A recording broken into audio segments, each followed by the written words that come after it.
Muy bien, estamos aquí después de este comienzo más simbólico, más emblemático, con relación al tema que nos va a ocupar hoy, que justamente son las muertes que se dan en el árbol genealógico de la familia Ford. Una familia de empresarios, una familia instalada en la Argentina, que tienen, digamos, posibilidades en el exterior, en otros países, vendiendo sus productos de golosinas y chocolates. Y a propósito de eso, queríamos profundizar con relación a de qué manera se van eliminando y de qué manera van perdiéndose en lo que es la historia de la familia, en muchos nombres que aparecieron inesperadamente en la muerte. ¿De qué manera? Eligiendo el suicidio o eligiendo a lo mejor la posibilidad de alejarse frente a un cuadro que se le creaba o que se le estructuraba para que la elección fuera justamente el final trágico. Por eso armamos hoy un grupo de especialistas y profesionales para que analicemos este tema. Estamos con nuestra compañera Nora Brioso, que siempre nos acompaña y que está integrando Secretos. Buenas noches. Hola. Está Javier Díaz, periodista. Hola Luis, ¿Cómo estás? También de la casa de A24 Sí. y bueno, pero básicamente de todo el tema policial y también periodístico, alguien que sabe lo que es manejar este tipo de temas y lo queríamos contar. Ana Laura Román, periodista de espectáculos, pero también periodista por sobre todas las cosas. Gracias por venir. Gracias a vos. Y alguien que lo tenía perdido, pero que recuperó su espacio aquí en Secretos Verdaderos, el licenciado Walter Gorbach, experto en criminalística. ¿Qué tal? Buenas noches, Luis. Buenas noches. Pregunto, en función, es decir, vamos a girar el eje, digamos, de lo que es nuestro tema hoy, va a ser Gustavo Martínez, el tutor de los hijos de Ricardo Ford, la pareja en algún momento de Ricardo Ford, que un buen día se despierta y decide que su única salida era el suicidio. Lo que pregunto es, ¿se puede inducir a una persona al suicidio o el suicida cuando toma la decisión ya lo tiene digerido, ya lo tiene incorporado y esa es la única puerta que sabe ver? ¿Quién abre el juego? Bueno, dentro Luis, de la casuística hay ejemplos múltiples en los cuales en realidad uno no podría, en cierta manera, circunscribir y decir que, bueno, hay un grupo enorme de suicidas que dan un previo aviso, lo cual eso, en cierta manera, es correcto. Gustavo lo había hecho. Bueno, en general lo que se tiende, digamos, en el análisis es a discriminar que efectivamente el suicida da señales. La cuestión es que muchas veces se hace difícil al entorno captar ese tipo de señal para verificar de que hay una persona con un estado quizás anímico depresivo o con algún otro tipo de problemática que no está exteriorizada, pero que suele, reitero, dar algún tipo de señal al entorno o a las amistades o al lugar de trabajo. Es decir, en realidad el suicida da algún tipo o advierte con algún tipo de anticipación. ¿Y qué pasa con la familia que rodea al suicida? ¿Qué pasa con la familia que detecta o que sabe o que escucha, digamos, una voluntad o un deseo de suicidar y no hacen nada, o se alejan, o lo dejan solo, o no lo acompañan? Es lo que pasó. Es lo que pasó. Es lo que pasó. A ver, sumando lo que dice Walter, la mente humana, mira, yo le pregunto siempre a los psicólogos forenses, ¿no? Que son aquellos que, aún en vida, pueden hacer un análisis psicológico de la persona en cuestión, ya sea de un criminal, ya sea de una víctima, o ya sea de un cuerpo que se encuentra y se sabe más o menos cómo fue el proceso de la muerte violenta. Lo estudió Osvaldo Raffo, un gran perito que vos lo has conocido. Todos coinciden en algo. La mente humana es indescifrable. Una persona que está bien en un momento determinado y empieza a sentirse mal, toma una decisión drástica. O irse, o matarse, o matar al otro. Acá, Entonces, no se puede, lo que me decían es, sí. no se puede prever muchas veces. Pero en este caso, el de Gustavo, él lo anunció. Además, dijo cómo iba a ser su muerte. Me voy a tirar por el balcón. Y nadie hizo nada para evitarlo. Pero no solo eso, sino que también estableció el momento en que lo haría. Porque él lo que quería era cumplir el deseo de quien había sido su gran amor, Ricardo Ford, con quien él se comprometió para ser el tutor de sus hijos hasta que lograran la mayoría de edad. Sí. Y creo que a menos de una semana él toma la decisión del suicidio con los chicos adentro del departamento del piso que ocupaban, el piso 23. Ahora, perdón, pero ¿ustedes no piensan que es Perdón, curioso? piso 21. Piso Perdón. 21. Digo, una persona que tenía una enfermedad de degradación un poco mental, que pueda llegar a hacer ese tipo de corte, que se tire por ahí. Digo, a mí la verdad que viendo el balcón, viendo el cuchillo, volviendo a ver la imagen, me parece muy extraño. Te entiendo si es una persona que no tiene ningún tipo de problema psicológico, pero acá teníamos un problema físico de deterioro, de Alzheimer, ¿no? Era un principio de Alzheimer. Sí. Pregunto si en realidad estaba capacitado para ir, pensar, cortar, tirarse por ese lugar. Era una persona muy grandota. ¿Cómo tendría que haber levantado una pierna, la otra? O sea, no está todo roto, es un pedacito muy pequeño. Perdón, ¿vos estás poniendo en tela de juicio que haya sido un suicidio? Que, digamos, haya tenido otro tipo de participación alguna otra persona? No sé, pregunto, me parece, viendo esta imagen, me parece curioso que una persona con Alzheimer tenga tanta posibilidad de proyectar todo esto, ¿no? No sé si esto lo Yo puso creo que en duda la había justicia o hecho no, pero... una pérdida rotunda de su autoestima. Mm. Frente a deudas, él había saneado una deuda que había dejado Ricardo Ford de 35 millones de pesos, la saneó en 2 años para pasar a un superávit de 4 millones de pesos, simplemente administrando lo que le tocaba, que recibía para la crianza de sus hijos, de Martita y Felipe, dejó 4 millones y con mucha austeridad y buena contabilidad. Pero me parece que acá hay muchos factores también. Primero que, por lo que yo tengo entendido, gente que hablaba con él estaba muy perdido, muy perdido. Él te llamaba y te tenía agendado y por ahí decía Luis, porque eras una persona frecuente, y ya no sabía qué Luis era. Eso es lo que me cuenta gente allegada a él. Y acá hay que, me parece, analizar un poco la relación que había con esos chicos que cuando estaba el padre no tenían ciertos límites, por más que estuvieran todo el tiempo con sus tutores, porque de alguna manera Ricardo iba y venía y no estaba tan presente.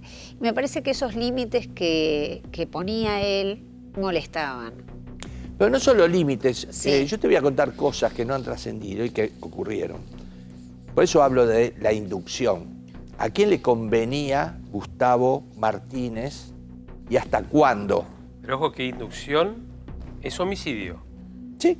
Bueno, es lo que dice el sobrino, Nicolás. Lo que se pregunta justamente es esto, si no fue una inducción al suicidio y a quién le convenía que Gustavo no estuviera justamente antes de que tuvieran la mayoría de edad, ¿no es cierto? Justo Pero una esto ocurre, semanita Gorba, que lo que estamos planteando. Mira, Luis. Es decir, cuando uno Sí. le quita a una persona la autoestima, lo va empujando de a poquito, porque a lo mejor hay gente que en determinado momento fue útil para falsificar a lo mejor una firma, fue útil para sumarse al directorio sin tener, digamos, voto, porque el voto era el que se le sugería. Todas esas cosas que se fueron juntando y en determinado momento dijeron, bueno, ya ahora los que van a tomar las decisiones son los chicos, porque pasan a ser mayores de edad. Ya Gustavo no nos sirve. Pero eso Gustavo ya lo sabía desde el momento que asumió ser el tutor de ellos. Él estaba en una especie de tiempo de descuento. Claro. Ahora, ¿qué pasó una semana antes? Ahora después seguramente vamos a ver las fotos, ¿no? Hemos preservado el cadáver, por supuesto, pero es en el lugar. ¿Qué pasó una semana antes de que los chicos cumplieran la mayoría de edad? Para que él tomara la decisión. ¿Él tomó la decisión de hacer eso? ¿Es un mensaje? ¿Los suicidas dan mensajes? Sí, dan mensajes. La cuestión es esa decodificación del mensaje en el entorno, cómo la asimila y cómo la advierte. Yo tomo, Luis, lo que estamos charlando acá acá en el grupo, en función a la inducción. La inducción del suicidio, quizás dentro del Código Penal, es la figura más difícil de probar o comprobar, porque es algo muy fino en el cual se hace muy complejo, digamos, el hecho de atribuirle a terceros ese empujoncito, como vos estás diciendo, esa degradación, pero esas si yo te regalo un crónicas. arma dentro de un huevo de Pascua, por ejemplo, supongamos, ¿eso se puede tomar como una inducción al suicidio? De por Solamente sí, ese no, hecho. solo así abstractamente, ese hecho en sí no calificaría lo que es la inducción. Tendría que estar un contexto quizás de, no sé, ejemplo, de depresión, de la personalidad, si se quiere, debilitada por parte del receptor de ese objeto o elemento, y además no solo recepcionar eso, sino también influenciarlo a, no sé, que lo manipule, que se suicide, como, no darle salida. como término. Exactamente. Pero perdón, no darle la cuota mensual que correspondía. No, digamos, proyectarle una vivienda para cuando los chicos fueran mayor de edad y tomaran sus propias decisiones. No pagarle un sueldo. No poder pagar la grupo, tarjeta de crédito ni resolvérselo. Tener que estarse movilizando con una tarjeta SUBE. Y tener que ir a pedir prestado a sus sobrinos, Gustavo Martínez, plata prestada para saldar vencimientos. Y pidió trabajo. Eso como, digamos, en una empresa donde entran 300 millones de pesos anuales, digo, ¿es normal? Bueno, ahí son un cúmulo sucesivo de circunstancias que, por supuesto, a la persona tenderían justamente a afectarla y a trabajar lo que es esa autoestima. Ahora bien, también hay que decir que cada uno de nosotros podría reaccionar de manera diferente ante esa misma situación, quizás. Sí. Entonces, ahí es donde un poco toma esa inflexión en el análisis criminal. Es decir, según la sería personalidad. acorralarte hasta que no te quede otra salida. Por ejemplo, si no te pago un sueldo, no tenés plata, no tenés dónde vivir, vas a estar solo, te digo que el día que cumplo años me voy. Todos esos elementos podrían ser considerados como una inducción. No, pero eso ayuda, no es una inducción a hacer algo, sino es no evitarlo a pesar de los mensajes. Es decir, nadie evitó, a ver, nadie le llamó la atención que él había anunciado yo me voy a tirar por el balcón. Lo contó Felipe Ford.